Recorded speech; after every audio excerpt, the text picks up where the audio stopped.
الحمد للہ رب العالمین والعاقبۃ للمتقین والصلاة والسلام علی سید الانبیاء والمرسلین والصلاة والسلام علی آباء سید الانبیاء والمرسلین والصلاة والسلام علی امہات سید الانبیاء والمرسلین والصلاة والسلام علی اعمام سید الانبیاء والمرسلین لا سیمن افضل البشر بعد الانبیاء بالقول الغالب خیر الناصرین سیدنا ابو طالب علیہ الصلاۃ والسلام وعلی آلہ واصحابہ واہل بیتہ وعطرتہ وعشیرتہ اجمعین اما بعد فاعوذ باللہ من الشیطان الرجیم بسم اللہ الرحمن الرحیم انما یرید اللہ لیذہب عنکم الرجس اہل البیت ویطہرکم تطہیرا صدق اللہ مولانا العظیم وبلغنا رسولہ النبی العظیم الرؤوف الرحیم ان اللہ وملائکتہ یصلون علی النبی یا ایہا الذین آمنوا صلوا علیہ وسلموا تسلیما اللہم صل علی سیدنا مولانا محمد وعلی آل سیدنا مولانا محمد کما صلیت علی ابراہیم وعلی آل ابراہیم انک حمید مجید اللہم بارک علی محمد وعلی آل محمد کما بارکت علی ابراہیم وعلی آل ابراہیم انک حمید مجید الصلاۃ والسلام علیک یا سیدی یا رسول اللہ وعلی آلک واصحابک یا سیدی یا حبیب اللہ الصلاۃ والسلام علیک یا سیدی یا رحمۃ للعالمین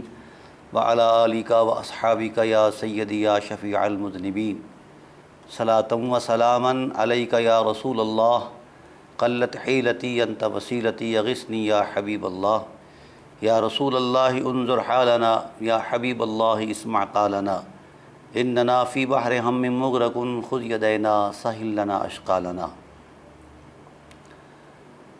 حمد و صلاۃ کے بعد حاضرین و ناظرین بحمد اللہ تعالی ہماری سلسلہ وار گفتگو حضرت سیدۃ النساء العالمین بی بی فاطمۃ الزہرا صلوات اللہ تعالی علیہا کی عصمت، عفت اور حرمت کے حوالے سے جاری اور ساری ہے۔ کچھ عرصہ علالت کی وجہ سے میں حاضر نہ ہو سکا۔ اللہ تعالیٰ کی ذات نے اپنے محبوب صلی اللہ علیہ وآلہ وسلم کے قدموں کی خیرات اور اہل بیت اطہار کی شفقت کی خیرات سے مجھے اللہ تعالیٰ کی ذات نے شفا عطا فرمائی۔ تو اب جہاں سے ہم نے سلسلہ شروع کیا تھا، پھر تقریباً 14 پروگرام حضرت زہرا صلوات اللہ تعالیٰ علیہا پر ہوئے۔ اب آج انشاءاللہ العزیز 15واں پروگرام کا ہم آغاز کر رہے ہیں۔ چونکہ ہماری سوسائٹی میں مذہبی حوالے سے مختلف طبقات اہل علم ہیں، ہر طبقہ اہل علم کا اپنا وضعی اور استقرائی علم اور اس کی خیال آرائی یا اس کے دلائل ہیں۔ تو چونکہ یہ سبجیکٹ اس دور میں زیادہ حساس اس لیے بنا کہ اس دور کے اندر حضرت بی بی فاطمۃ الزہرا صلوات اللہ تعالی علیہا کی عصمت کو چیلنج کیا گیا اور بڑے زوردار طریقے سے اس بات کا شور شرابہ کیا گیا کہ حضرت بی بی فاطمۃ الزہرا صلوات اللہ تعالی علیہا معصوم نہیں ہیں، محفوظ ہیں وغیرہ وغیرہ، اس طرح کے الفاظ سننے میں آئے۔ تاہم ہر ایک اہل علم کا ایک علمی حق ہے اور علمی منصب ہے کہ وہ اپنے علم اور دلیل کی روشنی میں اپنے نقطہ نظر کی وضاحت کرے اور اپنے حوالے سے وہ جس بھی خیال کا آدمی ہے، جس بھی مکتبہ فکر سے تعلق رکھتا ہے، اس کو یہ حق پہنچتا ہے کہ وہ دلائل کے اعتبار سے اپنی گفتگو کرے۔ ہم نے بحمد اللہ تعالیٰ پہلے بھی جتنی گفتگو کی اس میں کسی خاص سکول آف تھاٹ کے سٹیٹس پر ہم نے گفتگو نہیں کی۔ ہم تو ایک طالب علم ہیں، عالم نہیں ہیں، اور اپنی ذمہ داری سمجھتے ہیں کہ اپنی طالب علمی کی حیثیت سے ہی گفتگو کی جائے، سردست اتنا ضرور ہے کہ طالب علم ہونے کے حوالے سے ہم یہ جاننا چاہیں گے کہ آخر حضرت فاطمۃ الزہرا صلوات اللہ تعالی علیہا کے عصمت میں مانع علمی کیا ہے، یعنی ان کی عصمت کا قول کر کے کوئی شخص کس قدر علمی مواخذے کا حقدار ٹھہرتا ہے۔ تو شاید قیامت تک یہ کسی کے پاس ایسی دلیل مہیا نہ ہو سکے جو حضرت معصومہ کائنات کو معصوم کہنے کی بنیاد پر کسی شرعی مواخذے کا قرار واقعی کسی سزا کا مستوجب قرار پائے۔ تاہم چونکہ اہل سنت والجماعت کے علماء کا ایک اپنا نقطہ نظر ہے، ذہن ہے، اور انہوں نے عصمت کے بارے میں بہت بڑے کارنامے اور بہت بڑی علمی تخلیقات کی ہیں، تو بحمد اللہ تعالیٰ میں بھی اہل سنت ہونے کے حوالے سے اہل سنت کے نقطہ نظر سے عصمت ظاہرہ کا تقدس جو ہے وہ آپ کے سامنے انشاءاللہ العزیز رکھوں گا اور اس کو پوری تدریج کے ساتھ بیان کروں گا۔ میں امید کرتا ہوں اپنے ناظرین اور سامعین سے کہ پوری متانت کے ساتھ، پوری سنجیدگی کے ساتھ اس عنوان کو سنا جائے، سمجھا جائے، اور اگر کہیں دلیل کی قوت میں کوئی جھول محسوس ہو تو اپنا حق علمی اور حق دیانت ادا کرتے ہوئے مجھے اس بات پر ضرور مطلع کیا جائے کہ میں نے کہاں سے، کس حوالے سے کوئی ایسی سقیم بات کہہ دی ہے جو مرتبہ علم سے ہٹی ہوئی ہے، یا ایسی بات کہہ دی ہے جو کسی کے مکتبہ فکر کو زد میں لانے کے لیے یہ بات کہی ہے۔ ہماری نہ یہ عادت ہے، نہ ہم یہ چاہتے ہیں۔ ہم وحدت امت کے قائل ہیں اور اتحاد امت کے داعی ہیں۔ ہم کسی مذہب، مسلک، مشرب کے فروع کے پابند نہیں ہیں۔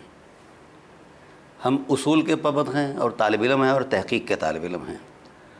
ہم ہر بات کا جائزہ دلیل کی روشنی میں لیتے ہیں، اور یہی ہماری عادت بھی ہے، وتیرہ بھی ہے، منصب بھی ہے اور طریقہ کار بھی ہے۔ ہم نے ہزاروں پروگرامز کیے، کوشش یہی رہی کہ سچ ٹی وی کی سکرین پر میں کوئی ذاتی لفظ نہ بولوں، جو بھی بولوں یا اللہ کے قرآن کی روشنی سے اقتباس فیض کر کے آپ کو پیش کروں، یا رسول اللہ صلی اللہ علیہ وآلہ وسلم کے ارشاد عالیہ کا حوالہ آپ کے سامنے پیش کروں۔ اور میں خیانت سمجھتا ہوں اس حوالے سے کہ رسول اللہ صلی اللہ علیہ وسلم کا ممبر ہو، سٹیج ہو، اور آپ کے حوالے سے گفتگو ہو، حرم نبوت کے حوالے سے گفتگو ہو، دین کی عظمت کی بابت کوئی گفتگو ہو، کوئی بھی معاملہ ہو، دنیا کے اعتبار سے ہو، دین کے اعتبار سے ہو، جب قرآن میں سب کچھ موجود ہے تو پھر ہمیں اپنی گفتگو قرآن میں شامل کرنے کی کیا ضرورت ہے؟ اس لیے میں گزارش کروں گا تمام مکاتب فکر کے اہل علم کے اندر کی بارگاہ میں کہ وہ اپنے مزاج میں اعتدال پیدا کریں اور دوسرے کو سننے کا ملکہ اور احساس پیدا کریں، پھر جائزہ لیں۔ اگر آپ کے پاس زیادہ قوت والے دلائل ہیں تو بسم اللہ ہم ویلکم کہیں گے، اور میری یہ ذمہ داری ہے، جس طرح حضرت ابو طالب علیہ السلام کا معاملہ میں نے 194 گھنٹے میں گفتگو کی، اور پھر اس کے بعد عرفان قرآن کے ٹائٹل پر سینکڑوں پروگرام ہوئے اور جو تسلسل کے ساتھ جاری اور ساری ہیں، تو میں یہ چاہتا ہوں کہ اہل علم علمی بنیادوں پر دلیل کی روشنی میں میرا مواخذہ بھی کریں، گرفت بھی کریں، اور مجھے سمجھائیں بھی صحیح۔ ایسا نہیں نعوذ باللہ من ذالک میں جو کچھ کہوں اس کو معیار سمجھوں، نہ یہ میری عادت ہے، نہ مجھے یہ حق ہے کہ قرآن کریم نے اس بات پر وضاحت فرما دی ہے، وَفَوْقَ كُلِّ ذِي عِلْمٍ عَلِيمٍ، ہر علم والے کے اوپر ایک علم والا موجود ہے۔ جب یہ ایک حقیقت ہے اور خدائی قانون ہے تو پھر مجھے کس نے حق دیا ہے کہ میں بیٹھ کر جو بات کہوں اسی پر لکیر کھینچ دوں کہ اس سے اوپر بھی کوئی بات نہیں ہے یا اس سے ہٹ کر بھی کوئی بات نہیں ہے؟ یہ خیانت ہے۔ نہ تو نعوذ باللہ من ذالک میں صاحب وحی ہوں، نہ ہی فرشتہ ہوں کہ اپنے علم کو معصوم سمجھوں، عصمت مآب سمجھوں یا اپنی شخصیت کو عصمت مآب سمجھوں، نعوذ باللہ من ذالک۔ میں تو کائنات کے انتہائی آخری، جس سے آگے کوئی شخص نہیں ہے کمزوری، علمی کمزوری کے حوالے سے، تو میں تو وہ ہوں، میری ذاتی حیثیت تو یہ ہے۔ لیکن دلیل کی قوت جو ہے یہ بنیادی حقیقت ہے۔ دلیل ہوتی ہے، مذہب ہوتا ہے۔ بحمد اللہ تعالیٰ میں نے مذاہب اربعہ اور بلکہ مذاہب خمسہ کا سارا تسلسل دیکھا ہے، طرز استدلال دیکھا ہے، طرز استشہاد دیکھا ہے، اور افکار دیکھے ہیں، زمانے کے تنوعات کے اعتبار سے اہل علم نے کس کس اعتبار سے نوعی مسائل پر گفتگو کی ہے، پس منظر میں کیا ہے، پیش منظر میں کیا ہے۔ تو تحقیق کے طالب علموں کے ہونے کے حوالے سے میں نے سارے جائزے یہ لیے ہیں، اور میں جانتا ہوں کہ جن لوگوں نے یہ مذاہب تشکیل دیے، جن لوگوں نے یہ مسالک اور یہ تفریق امت کے اندر جو ڈالی ہے، ان کا مبلغ علم کتنا ہے، یہ بھی میں جانتا ہوں بحمد اللہ تعالیٰ۔ لیکن میری ان سے کوئی جنگ نہیں، میں تو صرف اپنی ذمہ داری جو مجھے اللہ اور رسول نے توفیق بخشی ہے اس حوالے سے پیش کر رہا ہوں۔ دلیل کوئی لے آئے، کوئی غیر مسلم بھی دینی دلائل میں سے کوئی دلیل پیش کرے تو میں اسے بھی قبول کروں گا، لیکن اس دلیل میں کوئی علمی لیاقت ضرور ہو، خیالات نہ ہوں۔ یہ مذہبی افکار، مسلکی تنوعات کیوں پیدا ہوئے؟ اس لیے پیدا ہوئے کہ ہم نے خود کو قرآن کے سپرد نہیں کیا، نہ صاحب قرآن کے سپرد کیا ہے۔ ہم اپنی دنیا، اپنے خیال کی دنیا میں پہلے ترتیب دے لیتے ہیں مذہب کے تسلسل میں، پھر چاہتے یہ ہیں کہ قرآن میری فکر کے مطابق ہو جائے، میرے مسلک کی ترجیحات کے مطابق ہو جائے، اور میرے مشرب کو ہی پروف کرے، باقی سب کو جھٹلا دے۔ یہ جاہلانہ تصور ہے، ہٹ درمی ہے، اس کا دین سے کوئی تعلق نہیں ہے، نہ اخلاق سے کوئی تعلق ہے۔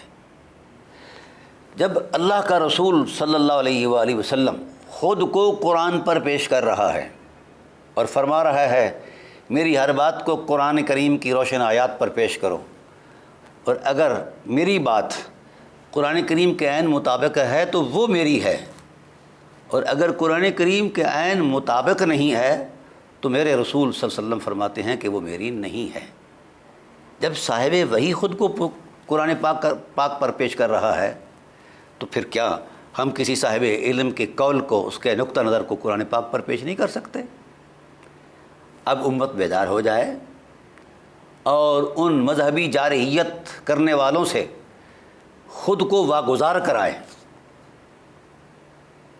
تاکہ اسلام کے غلبے کے لیے کوئی کردار ادا کیا جا سکے، اسلام کی بقا کے لیے، اسلام کے ارتقاء کے لیے کوئی کردار ادا کیا جا سکے۔ یہ تو کوئی بات نہیں کہ میں اب مذہب بناؤں، مشرب بناؤں، مسلک بناؤں، خواہ وہ علاقائی ہو، خواہ وہ شخصی ہو، اور اسی پر ساری مخلوق کو پابند کرنے کی جناب والا کوشش کروں، جدوجہد کروں۔ یہ بات غیر معقول ہے۔ کائنات کا کوئی بھی صاحب علم، خواہ امام ابو حنیفہ علیہ رحمہ ہوں، خواہ امام شافعی علیہ رحمہ ہوں، خواہ امام مالک ہوں، امام احمد بن حنبل ہوں، یا ان کے ذیلی اہل علم جو ہیں، ان کے شاگردان ہیں، یا مکتبہ فکر سے تعلق رکھنے والے ہوں، یا فقہ جعفریہ سے تعلق رکھنے والے اہل علم ہوں، ہر ایک کی ذمہ داری ہے، ہر ایک پر فرض ہے، ہر ایک پابند ہے دلیل مہیا کرنے کا۔ اور میں طالب علم ہونے کی حیثیت سے یہ بات عرض کر رہا ہوں، قرآن کریم میں اس طرح کی جوڑ توڑ نہیں ہے جو ہم نے بنا رکھی ہے، اور میں پورے وثوق سے یہ عرض کر رہا ہوں۔ جب قرآن کہہ رہا ہے لو کان من عند غیر اللہ لوجدوا فیہ اختلافا کثیرا، جب کفار مکہ نے قرآن ہونے کا انکار کیا کہ یہ اللہ کی کتاب نہیں، تو اللہ تعالیٰ کی ذات نے اس کے معجزات کو، کمالات کو، تاثیرات کو بیان نہیں فرمایا، اور اس کی شخصیت کے اندر، اس قرآن کریم کے اندر جو نغمگی ہے، جو قرآن کریم کے اندر اس کے مؤثر حقائق ہیں، اور اس کی بلاغت ہے، اس کے کلام کی طہارت ہے، قرآن کریم نے اپنی کسی اعجاز کو اپنی دلیل میں پیش نہیں کیا کہ میں اللہ کی کتاب اس لیے ہوں کہ میں بڑا فصیح ہوں، بلیغ ہوں، فلاں فلاں، نہیں۔ قرآن کریم نے اپنے قرآن ہونے کا جو جواب دیا ہے بطور دلیل فرمایا اگر قرآن اللہ کی کتاب نہ ہوتا لو کان من عند غیر اللہ لوجدوا فیہ اختلافا کثیرا، تو اس میں کثرت کے ساتھ اختلاف ہوتا۔ تو قرآن کریم نے ٹائٹل کے طور پر یہ بات طے کر دی ہے کہ قرآن میں کوئی اختلاف نہیں۔ جب قرآن کریم کے اندر اختلاف نہیں تو قرآن ماننے والوں میں کیسے اختلاف آ گئے؟ اور وہ اس حد تک چلے گئے کلو فرقن کالطود العظیم، پہاڑ بن گئے اور آپس میں ٹکرا کر مخلوق خدا کو برباد کرنا شروع کر دیا۔ یہ جو علم مخلوق خدا کو توڑ دے جوڑے نہیں، وہ علم نہیں ہوتا، وہ ظلم ہوتا ہے، وہ مصنوعی ہوتا ہے، وہ نزولی نہیں ہوتا۔ نزولی علم میں ایک میگنیٹ پاور ہے جس نے عرب کے بدوؤں کو اخوت کا نور عطا کر دیا ہے، شفقت اور محبت کے رشتے میں پرو دیا ہے، احسان اور وفا کی عظمت میں ایک معیار بنا دیا ہے۔ یہ نزولی علم ہے، وہ فضولی علم ہے جس کے پیچھے آج ہم تراشے ہوئے مذاہب لے کر پھر رہے ہیں۔ کوئی حقیقت نہیں ایسے علم کی جو امت کو تقسیم کرے، جو امت کو تفریق دے۔ وہ علم ہی نہیں ہے، وہ مصنوعی تصورات ہیں، وہ ذاتی بنائے ہوئے استقراءات ہیں، ان کی کوئی حقیقت نہیں ہے، نہ ان کے پیچھے کوئی دلیل ہے۔ قرآن کی سادہ عظمت ہے۔ رسول صلی اللہ علیہ وسلم کی ذات نے سادگی میں، بلکہ سادگی کو وہ معراج بخشی کہ سادگی بھی دین کی رونق بن گئی۔ تو کیا ہم رسول سے بھی زیادہ پڑھے ہوئے ہیں؟ کیا ہم خدا سے بھی زیادہ فہم رکھتے ہیں اس کی حکمتوں کے تسلسل میں؟ خدا کا خوف کرنا چاہیے۔ اہل علم اس زمانے کے یہ جواب دہ ہیں امت کو بھی، کل قیامت کے دن بھی، کہ آج چھوٹے چھوٹے مسائل کو لیے ہوئے اپنی 1.5 کی مسجد کے اندر یہ ایک طوفان کھڑا کیا ہوا ہے جس کا جو جی چاہتا ہے کہتا رہتا ہے۔ جب لا الہ الا اللہ ایک وحدت کی پہلی اکائی ہے اور محمد رسول اللہ کی ذات اس وحدت کی روشنی کی پہلی حقیقت ہیں، تو پھر اس وحدت کو پارا پارا کرنے کی کس کو اجازت ہے؟ کس حیثیت سے کر رہے ہیں؟ میں پوری امت سے گزارش کر رہا ہوں کہ اپنا دین ایسے ملاؤں سے واگزار کرائیں، خود کو آزاد کر لیں، ایسے مذہب سے جس میں جارحیت ہو، ایسے مسلک سے جس میں بددیانتی ہو،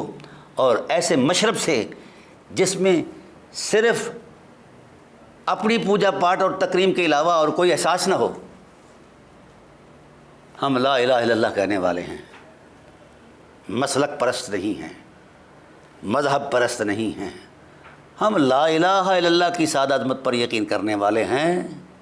لا الہ الا اللہ پہلے ہے، یہی حقیقت ہے، اور اسی حقیقت کی روشنی کا یقین ہی حقیقت ہے۔ اس کے علاوہ نہ کوئی مذہب ہے نہ مسلک ہے، یہ سب مصنوعی باتیں ہیں اور ذاتی بنائے ہوئے ڈرامے ہیں، ان کی کوئی حقیقت نہیں ہے۔ حضرت سیدہ کائنات صلوات اللہ تعالی علیہا لا الہ الا اللہ کی روشن حقیقت کی دلیل ہیں، اور یہ میں نہیں کہہ رہا، اللہ کا قرآن کہہ رہا ہے۔ آج ان کی عصمت کو اگر کوئی چیلنج کرے کہ وہ عصمت مآب نہیں ہو سکتی، جو وہ حفاظت مآب ہیں، فلاں ہیں فلاں ہیں، پہلی بات تو یہ ہے کہ یہ اصطلاحات ہی وضعی ہیں، یہ بات ذہن میں رکھیں۔ چونکہ میں کچھ دیر سکرین سے اٹھ رہا بیماری کی وجہ سے، اب الحمدللہ تعالی ہم اس کا تسلسل کے ساتھ بیان کریں گے۔ یہ بات پورے وثوق سے عرض کر رہا ہوں کہ عصمت اور حفاظت کی جو اصطلاحات ہیں اور اس پر جو مذہبی جوڑ توڑ ہے، کوئی کسی کو معصوم مانتا ہے، دوسرے کو نہیں مانتا، تیسرے کو نہیں مانتا، فلاں کو مانتا ہے، فلاں کو، ہر ایک نے اپنی دیواریں کھینچی ہوئی ہیں۔ میرے رسول نے فرمایا عصمت مآب وہ ہے جسے اللہ اپنی توفیق کے نور میں ڈھانپ لے۔ اب کون کیسا ہے، کس انداز میں ہے، اس پر جب رسول دو عالم صلی اللہ علیہ وسلم کی ذات نے علی الاطلاق فرما دیا اور اس کی کوئی نہ تقیید بیان فرمائی اور بالعموم یہ بات فرمائی، المعصوم من عصمہ اللہ، معصوم کیا ہے؟ جسے اللہ عصمتوں کا نور عطا کر دے۔ تو اس من کے عموم میں کون کون ہو سکتے ہیں، یہ تو نبوت کا علم ہی اس بات کی ڈیفینیشن کر سکتا ہے۔ جب نبی علیہ السلام کی ذات نے ایک عام لفظ بول دیا ہے اور اس کے جو معنی ہیں وہ نبوت کے ذہن میں ہی ہیں، اگر کوئی تخصیص ہوتی، اگر کوئی تقیید ہوتی، اگر کوئی استثناء ہوتا کہ یہ ہو سکتا ہے وہ نہیں ہو سکتا، تو پھر زیادہ حکمت نبی جانتے ہیں یا مولوی جانتے ہیں؟ لہذا میں پہلے بھی اپنے پروگراموں کے اندر یہ بات عرض کر چکا ہوں کہ یہ جو عصمت ہے یہ نبوت کے لیے وجہ عظمت نہیں ہے، بلکہ پیکر نبوت اس عصمت کو اسوہ دے رہا ہے۔